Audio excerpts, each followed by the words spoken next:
الحمد لله وكفى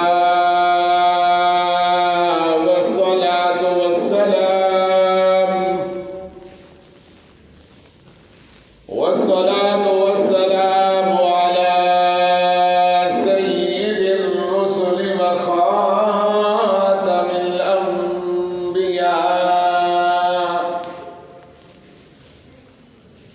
أما بعد فأعوذ بالله من الشيطان الرجيم. بسم الله الرحمن الرحيم. ثاني اثنين إذ هما في الغار إذ يقول لصاحبه لا تحزن إن الله معنا. وقال الله تعالى في موضع آخر وسيجنبها الأتقى الذي يؤتي ماله يتزكى. صدق الله مولانا العظيم وبلغنا رسوله النبي الكريم. ونحن على ذلك لمن الشاهدين والشاكرين والحمد لله رب العالمين.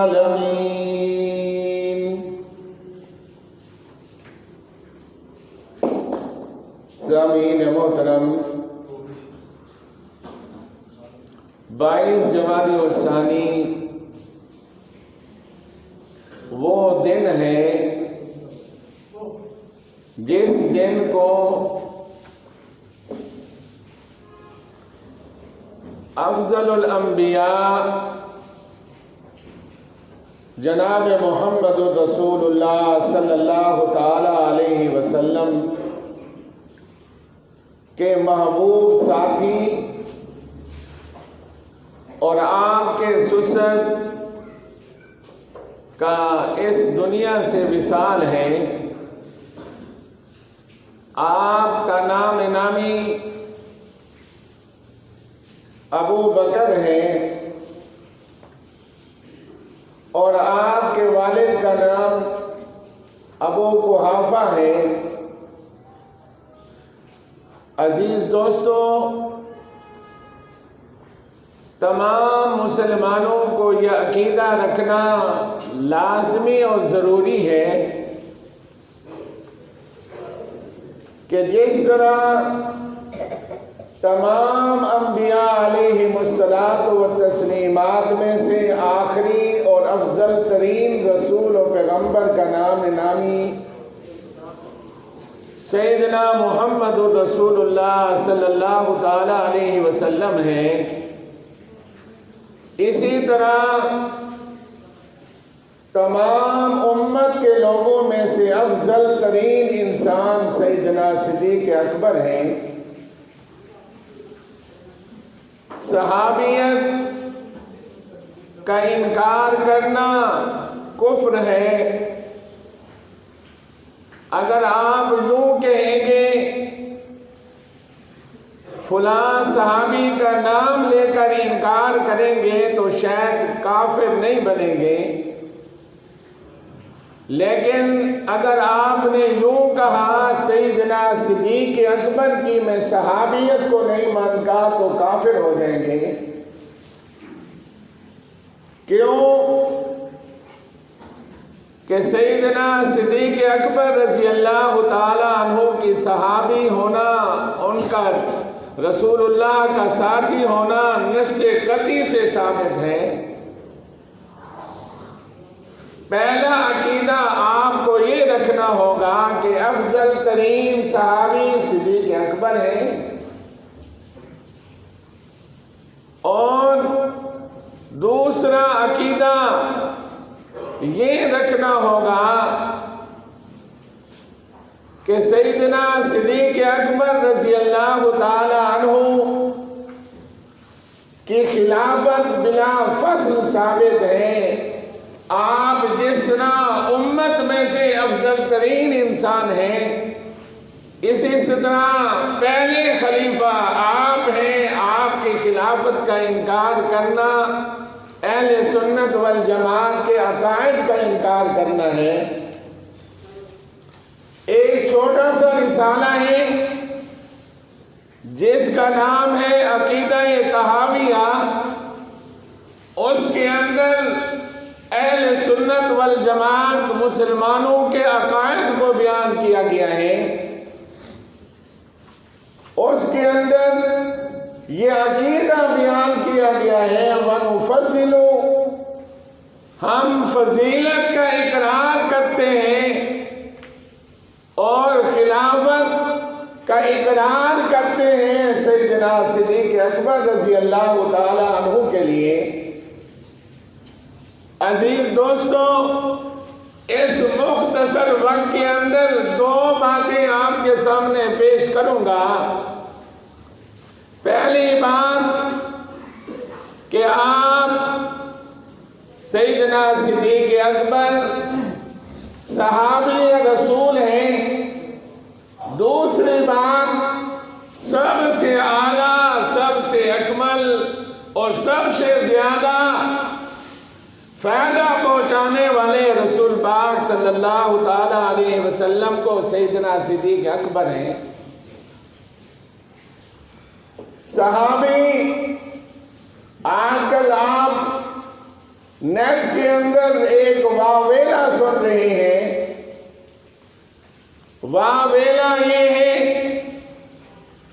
کہ ہر صحابی جنتی جنتی، کیا یہ اعلان کرنا ٹھیک ہے؟ تو عزیز دوستو، مجموعی طور پر تمام صحابہ رضوان اللہ تعالی علیہم اجمعین کے بارے میں یہ عقیدہ رکھنا لازمی ہے۔ کیوں کہ اللہ نے قرآن کے اندر فرما دیا وَكُلًّا وَعَدَ اللَّهُ الْحُسْنَى، ہر ایک صحابی کے لیے جنت کا وعدہ ہے۔ مجھے اس بات کی سمجھ نہیں آتی کہ منکر صحابہ تو یہ بات چھیڑیں، لیکن ہم اہل سنت والجماعت کے اندر یہ بات چھڑ گئی کہ صحابی جنتی جنتی، یہ کہنا ٹھیک ہے، یہ ٹھیک نہیں ہے۔ عزیز دوستو، جب آپ قرآن پڑھتے ہو، قرآن کے اندر اللہ پاک بار بار فرما رہے ہیں رضی اللہ عنہم ورضوا عنہ وَلَقَدْ عَفَا اللَّهُ عَنْهُمْ، اللہ ان صحابہ سے راضی ہو گیا، صحابہ اللہ سے راضی ہو گئے، اللہ نے ان کو معاف کر دیا۔ وَكُلًّا وَعَدَ اللَّهُ الْحُسْنَى، یہ ساری بشارتیں صحابہ اکرام کے لیے ہیں۔ اس کے بعد اہل سنت کو کیا ہو گیا ہے؟ وہ کہہ رہے ہیں کہ صحابی جنتی جنتی۔ اور دوسرا مسئلہ یہ چل رہا ہے کہ باغ فدق کے اندر سیدنا صدیق اکبر رضی اللہ تعالی عنہ نے فاطمہ الزہرا رضی اللہ تعالی عنہا کو باغ فدق کا حصہ نہیں دیا تھا۔ آیا یہ روایت صحیح ہے، یہ صحیح نہیں ہے؟ عزیز دوستو، یہ بھی اہل سنت کے نظریات میں شامل ہے کہ جو صحابہ فقیہ ہیں، فقاہت کے ساتھ وہ مشہور ہیں، ان کی روایت قابل قبول ہے، اس کے اندر باس و تمیز نہیں کی جاتی، پھر تم اہل سنت کس بات کے ہو؟ اپنے عقائد کو چھوڑتے جا رہے ہو، منکر صحابہ کے ساتھ ملتے جا رہے ہو۔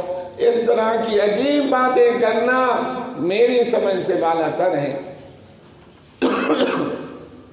یا تو اہل سنت کہلوانا چھوڑ دو، کیونکہ تمہارا سلسلہ محمد رسول اللہ تک جڑا ہوا ہے اور آپ کا دین وہاں تک جڑا ہوا ہے۔ آپ کو یاد ہوگا میں نے کہا تھا سنی وہ ہوتا ہے جس کا سینہ کینے سے پاک ہو۔ کسی کے دل کے اندر قرآن کا بغض ہے، کسی کے دل کے اندر صاحب قرآن کو نازل کرنے والے خدا کا بغض ہے۔ کوئی خدا کو نہیں مانتے، کوئی حدیث کو نہیں مانتے، کوئی قرآن کو نہیں مانتے، کوئی رسول اللہ کو نہیں مانتے۔ اللہ کا احسان ہے ہم سنی ہیں، ہمارے سنیوں کا سینہ کینے سے پاک ہے۔ ہمارے دل کے اندر نہ خدا کا بغض ہے، ہمارے دل کے اندر نہ قرآن کا بغض ہے، نہ ہمارے دل کے اندر حدیث کا بغض ہے، نہ صحابہ کا بغض ہے، نہ فقہ کا بغض ہے، کسی چیز کا بغض نہیں۔ کیونکہ سنی کہاں ہی اس کو چاہتا ہے جو سنی جس کا سینہ کینے سے پاک ہو۔ الحمدللہ ہمارے سینے کے اندر ہم اہل قرآن کی طرح حدیث کا انکار کر کے اہل قرآن بھی نہیں کہلواتے اور فقہ کا انکار کر کے ہم اہل حدیث بھی نہیں کہلواتے۔ ہم تو یہ کہتے ہیں ما انا علیہ و اصحابہ، جس پر میرے صحابہ تھے۔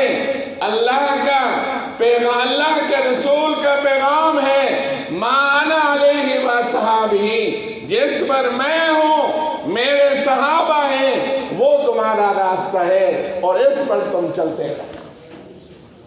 آپ نے فرمایا سنتی و سنت الخلفاء الراشدین المہدیین، تمہاری سنت میری سنت خلفاء راشدین کی سنت پر چلنا، نہ قرآن کا بغض، نہ صحابہ کا بغض، نہ سنت کا بغض، نہ کسی فقہ کا بغض۔ ہم اہل سنت والجماعت ہیں کہ ہم سنی ہیں، ہم اللہ کو بھی مانتے ہیں، اللہ کے رسول کو بھی مانتے ہیں، اللہ کے رسول کے صحابہ کے اندر بھی تفریق نہیں کرتے، ہم حدیث کے اندر بھی تفریق نہیں کرتے، ہم فقہ کو بھی ماننے والے لوگ ہیں۔ عزیز دوستو، دو باتیں۔ پہلی بات صدیق اکبر کی صحابیت، صدیق اکبر کی صحابیت عزیز دوستو قرآن سے ثابت ہے۔ اللہ کے قرآن میں جو میں آیت کا ٹکڑا تلاوت کیا ہے اس کے اندر یہ بات موجود ہے۔ اللہ کا قرآن یہ کہتا ہے اعوذ باللہ من الشیطان الرجیم ثانی اثنین اذ ہما فی الغار اذ یقول لصاحبہ لا تحزن ان اللہ معنا۔ اللہ نے اپنی کتاب کے اندر فرمایا اذ یقول لصاحبہ، اے محمد صلی اللہ تعالیٰ علیہ وسلم، اذ یقول لصاحبہ لا تحزن، اپنے ساتھی کو آپ فرما دیجئے لا تحزن، آپ نے غمگین نہیں ہونا، ان اللہ معنا، اے صدیق اکبر اللہ میں محمد کے ساتھ نہیں، یہ نہیں فرمایا جس طرح موسیٰ علیہ السلام کے بارے میں فرمایا انی معیہ، اے موسیٰ میں تیرے ساتھ ہوں، لیکن یہاں اللہ نے یہ نہیں فرمایا، یہ فرمایا لا تحزن ان اللہ معنا۔ اے محمد صلی اللہ تعالیٰ علیہ وسلم اپنے ساتھی کو آپ فرما دیجئے غم نہ کرے، رب تیرے ساتھ ہے۔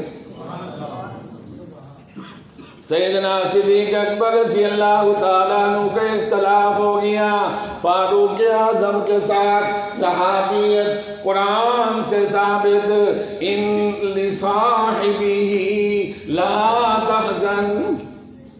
آئیے صحابیت کا انکار کرنے والے لوگوں، صدیق اکبر کا اختلاف ہوا فاروق اعظم کے ساتھ۔ فاروق اعظم سے کہا صدیق اکبر نے مجھے معاف کر دو، انہوں نے معاف نہ کیا، رسول اللہ کے پاس آگے اور سیدنا فاروق اعظم بھی آگے۔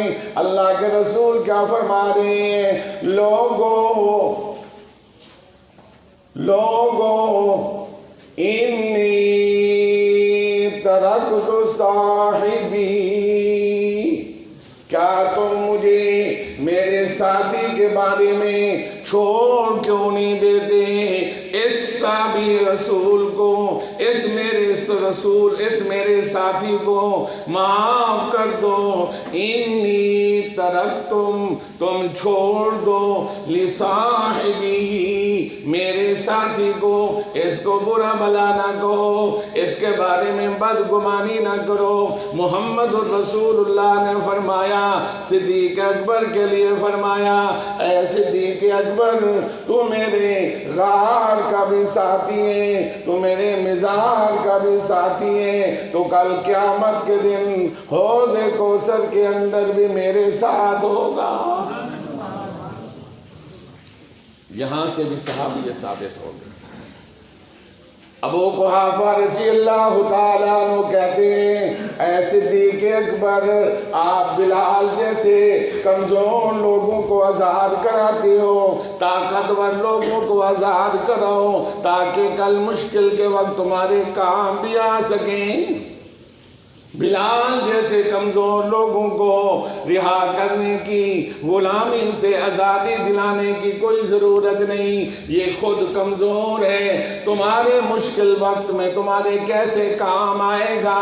سیدنا صدیق اکبر نے کہا اے ابا جی، میں ان کے لیے تو نہیں کرتا، وَسَيُجَنَّبُهَا الْأَتْقَى الَّذِي يُؤْتِي مَالَهُ يَتَزَكَّى وَمَا لِأَحَدٍ عِندَهُ مِن نِعْمَةٍ تُجْزَى إِلَّا ابْتِغَاءَ وَجْهِ رَبِّهِ الْأَعْلَى۔ میں ان کمزور غلاموں کو اللہ کو راضی کرنے کے لیے آزاد کرتا ہوں، اللہ کو راضی کرنے کے لیے آزاد کرتا ہوں۔ محمد الرسول اللہ نے فرمایا لوگو، تمہارے احسانات، تمہارا میرے اوپر خرچ کرنا اتنا ہے کہ تمہارا بدلہ دے کر جا رہا ہوں۔ ایک واحد صدیق اکبر ہے، اس کے مال نے مجھے نفع بھی دیا ہے، اس کے مال نے مجھے عزت بھی دی ہے۔ تم سب نے، میں نے تمہیں کہا کہ اللہ کا پیغام مان لو، تم سب نے انکار کیا، اکیلا صدیق کہ اکبر تھا کہ وہ لفظ ہیں تو کہ آپ نے کذب، تم سب نے مجھے جھٹلا دیا، صرف صدیق اکبر ہے جب میں نے اللہ کا دین اس کے سامنے پیش کیا، صدقتا، اس نے تصدیق کی۔ وَالَّذِي جَاءَ بِالصِّدْقِ وَصَدَّقَ بِهِ أُولَئِكَ هُمُ الْمُتَّقُونَ۔ یہ صدیق سچا ہے اور صدیق کے سچا ہونے میں اللہ کا محبوب بھی ہے۔ تو عزیز دوستو، 22 جمادی الثانی کا دن صدیق اکبر رضی اللہ تعالیٰ عنہ کی وصال کا دن ہے۔ عقیدہ رکھنا سب سے افضل ترین صدیق اکبر ہے، عقیدہ رکھنا خلافت بلا فصل ان کے لیے ثابت ہے۔ اور سیدنا صدیق اکبر یار غار بھی ہیں، یار نظار بھی ہیں۔ اور کل قیامت کے دن اللہ کے رسول نے فرمایا جب سب لوگ اٹھیں گے میں اپنے دونوں یاروں کی طرف، میرے دائیں طرف صدیق اکبر ہوں گے، بائیں طرف فاروق اعظم ہوں گے، ہم قبروں سے بھی اکٹھے اٹھیں گے۔ قبروں سے بھی کیا اٹھیں گے؟ آج بک بک کرنا اپنے منہ کو خراب کرنا ہے۔